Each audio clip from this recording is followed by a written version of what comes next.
इस निर्देशांक ज्यामिति का प्रयोग, कोऑर्डिनेट ज्योमेट्री का प्रयोग किसी भी पॉइंट की पोजीशन फाइंड करने के लिए करते हैं।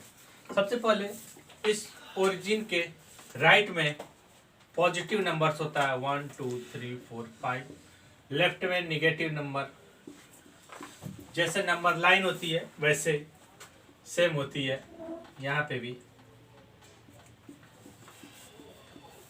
इसका हम लोग उपयोग स्पेस में किसी भी पॉइंट को लोकेट करने के लिए यूज करते हैं। इस ज्योमेट्री का प्रयोग हम लोग किसी भी पॉइंट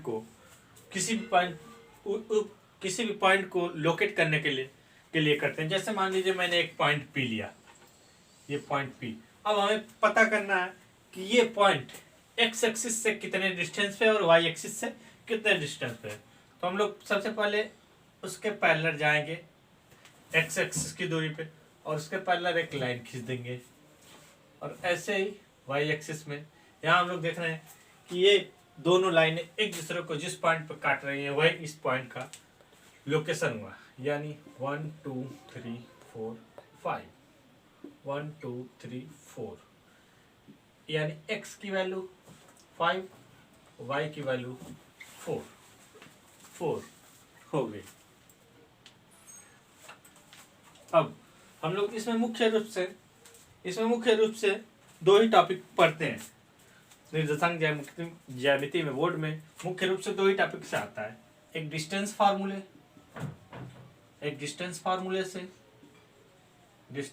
से, सेकंड सेक्शन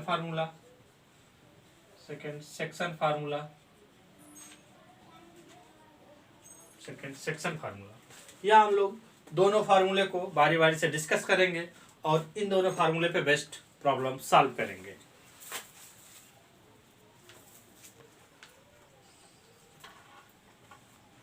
यहाँ हम लोग अब डिस्टेंस फार्मूला को डिस्कस करेंगे। डिस्टेंस फार्मूला का उपयोग हम लोग जैसे निर्देशांक ज्यामिति में एक मेरा पॉइंट यहाँ है और एक पॉइंट यहाँ है, इन दोनों के बीच की डिस्टेंस अगर मुझे फाइंड करनी है, तब हम लोग यूज करते हैं इसको डी से रिप्रेजेंट करते हैं, ठीक। और इसका कोऑर्डिनेट हम लोग मान लेते हैं x2, y2 और इसका x1, y1। तो यहाँ हम लोग फार्मूला सीधा distance d equal to root of x1 minus x2 का whole square plus y1 minus y2 का होल स्क्वायर, इसी फार्मूले का उपयोग करते हैं। अब हम लोग एक प्रॉब्लम लेते हैं। प्रॉब्लम ये है, फाइंड द डिस्टेंस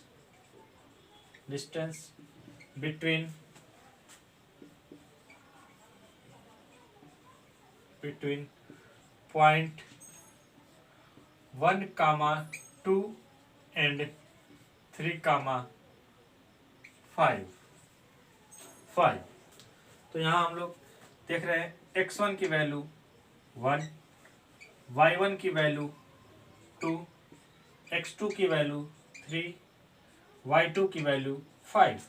अब हम लोग यहाँ डिस्टेंस फार्मूला यूज करेंगे। Distance d equal to root of x1 minus x2 का whole square plus y1 minus y2 का होल स्क्वायर।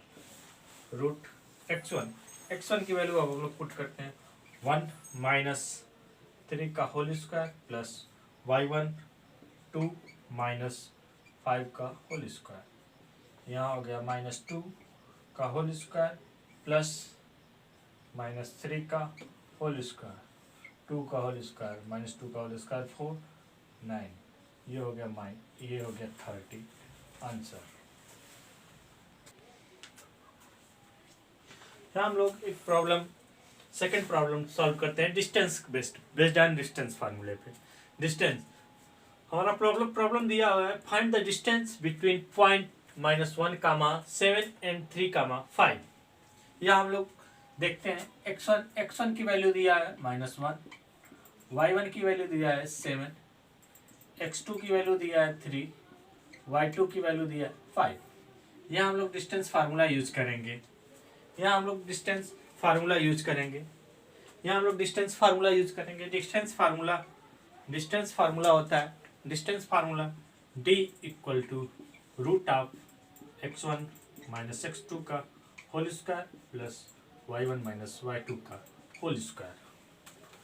यहाँ हम लोग अब डिस्टेंस फार्मूले में x1 x2 y1 y2 की वैल्यू पुट करते हैं। -1 x1 की वैल्यू -1 माइनस x2 3 का whole square plus y1 7 minus y2 5 का होल स्क्वायर।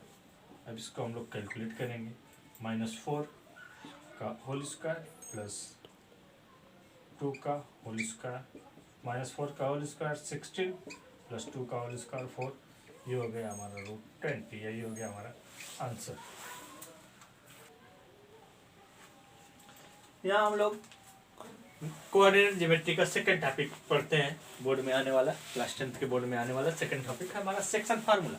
सेक्शन फार्मूला को बोलते हैं विभाजन, रेखाखंड का विभाजन। यहाँ हम लोग सेक्शन फार्मूला का उपयोग एक दी हुई लाइन को सर्टेन रेशियो में अगर कोई पॉइंट P डिवाइड कर रहा है, उस केस में हम लोग पॉइंट P का निर्देशांक फाइंड करने के लिए इस सेक्शन फार्मूले का यूज करते हैं। इस सेक्शन फार्मूला दो तरह का होता है, एक इंटरनल डिवीजन और second external division. Class 10th के बोर्ड में इंटरनल डिवीजन से ही सवाल आजकल पूछे जाते हैं, तो इसलिए हम लोग यहाँ डिस्कस दोनों फार्मूले करेंगे, लेकिन मेनली हम लोग फोकस रहेगा कि इंटरनल डिवीजन देखेंगे।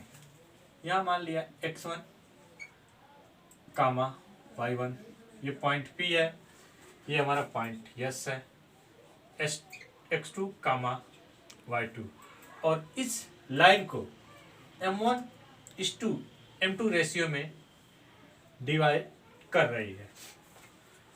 रही। तो यहाँ x और y की वैल्यू फाइंड करना है। ये internal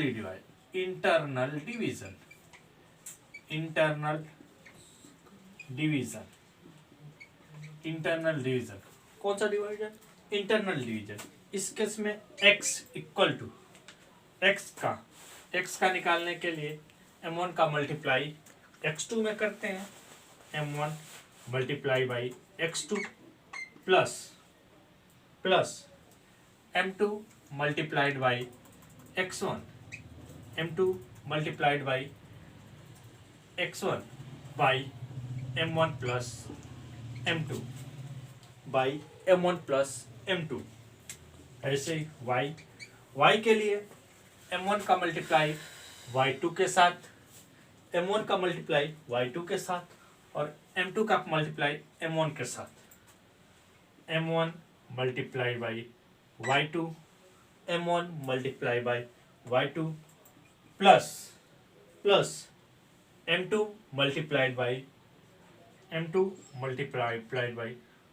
y1 by m1 plus m2। ये हमारा हो गया इंटरनल डिवीजन का फार्मूला। यहाँ अगर हमें एक्सटर्नल डिवीजन का फार्मूला लेना होगा तो कुछ भी नहीं करना है, केवल इंटरनल डिवीजन में प्लस होता है और एक्सटर्नल डिवीजन में प्लस के प्लेस पे माइनस होता है। एक्सटर्नल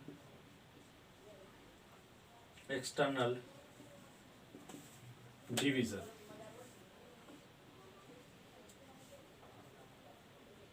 एक्सटर्नल डिवीजन के केस में ये हो जाता है हमारा x equal to m1 x2 minus m1 m2 x1 by m1 minus m2। y हो जाता है m1 y2 minus m2 y1 by m1 minus m2। अब हम लोग एक प्रॉब्लम सॉल्व करते हैं सेक्शन फार्मूले पे, इंटरनल डिवीजन पे। यहाँ एक प्रॉब्लम है, ये सिंपल सा, इसका कोऑर्डिनेट दिया है 3,2 और इस पॉइंट का दिया है 1,3 और इसको एक पॉइंट P 3:1 में डिवाइड करना है, यानी m1 की वैल्यू 3, m2 की वैल्यू 1 में इंटरनली डिवीजन कर रहा है। तो हमें पॉइंट P का निर्देशांक बताना है, कोऑर्डिनेट बताना है। यहाँ हम लोग जानते हैं कि x equal to m1 x2 plus m2 x1 by m1 plus m2।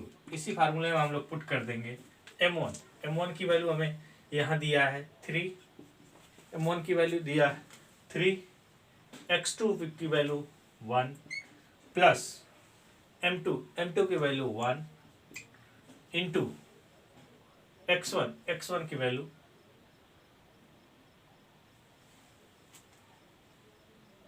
x1 की value 3 by m1 plus m2 3 plus 1। अब इसको हम लोग देखते हैं, 3 1 जा 3 प्लस 1 3 जा 3 बाई 4 6 बाई 4 यानी 3 बाई 2 2 3 जा 6 2 2 जा 4 3 बाई 2। यहाँ y की value m1 y2 plus m2 y1 by m1 plus m2। यहाँ वैल्यू पुट करते हैं, m1 की value 3 into y2 3 plus m2 1 into y1 2 by 3 plus 1 3 3 जा 9 प्लस 2 बाई 4 11 बाई 4, यानी ये मेरा पॉइंट P हो गया 3/2, 11/4। यही हमारा हो गया आंसर।